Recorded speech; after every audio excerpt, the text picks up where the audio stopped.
Hi, I'm Anna Reyes, and I'm trying to raise awareness about VHL, or it's also known as von Hippel-Lindau disease. It's a genetic cancer that attacks various places in your body with tumors and cysts. I'm going to be reading a pamphlet today that was generously sent to us by VHL Family Alliance. Get going. They also sent us these lovely little bracelets.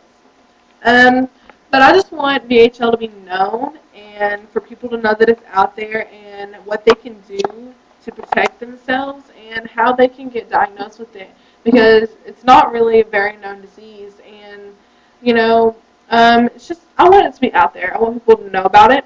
So if you could just add me and subscribe to me, and I'll be posting different things on here. And just tell your friends about it. Tell your neighbor.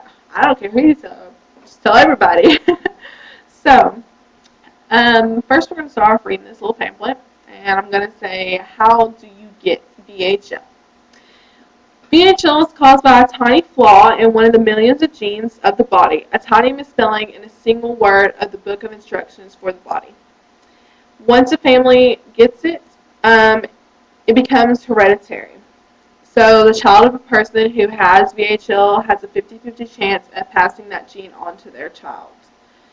Delays in detection and treatment can result in serious and permanent damage and even death.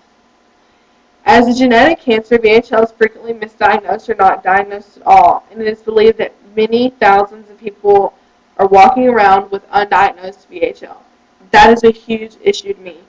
If people have this disease, they need to know so that they can take it into their own hands, get treatment for it, take care of themselves better, knowing that they have this disease. That just really makes my skin crawl. I want this to be known.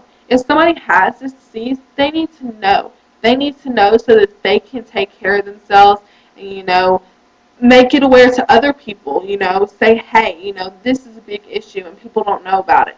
So that's just a big problem to me. I don't think there should be any reason why people are walking around undiagnosed if they have VHL. They should know. VHL knows no sex, no gender, no ethnic group. It can manifest itself differently in each person. Even the same family, people may show some, none, or all the signs of having VHL, and another person, could be totally different.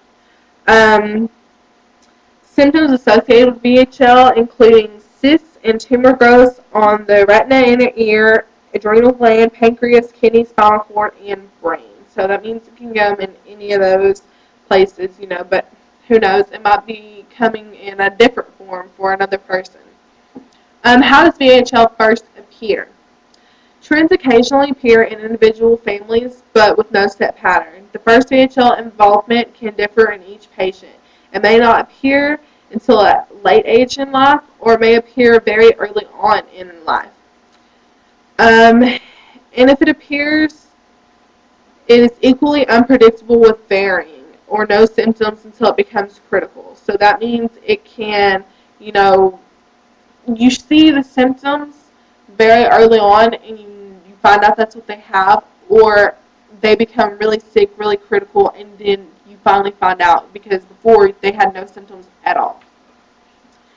The most common places for the cysts and tumors of VHL to appear are the retina, brain, kidney, spinal cord, adrenal glands, pancreas, scrotum, and inner ear. How is VHL treated? Because there is no cure for VHL, early detection and steady monitoring are a critical part of managing VHL. VHL tumors are most easily treated when they are found early. Delays in diagnosis can cause irreparable harm. A carefully planned schedule of screening procedures is very important for the continued health of a person with VHL.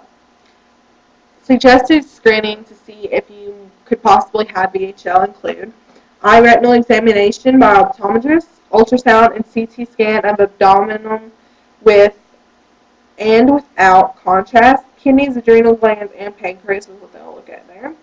A 24-hour urine collection, MRI with contrast for the brain and spine, and autometric examination. Now the big part, how can I help? With the amazing advances in genetic research today, there is more hope than ever for treatment or cure for VHL. Your support and tax-deductible donations can help. I'm not here for donations. I don't want people to think that. I'm just here for awareness. I just want it to be out there and for people to know about it. So with that being said, your donations can help fund continued research for a cure that will help people with hereditary VHL and as well as 70% of all people with kidney cancer. Your donations will sustain educational and support programs to improve diagnosis, treatment, and quality of life for individuals and people's families who have VHL. For your family's health, manage nutrition and stress, and be watchful for early symptoms of VHL and other diseases. Like I said, I'm not here for donations.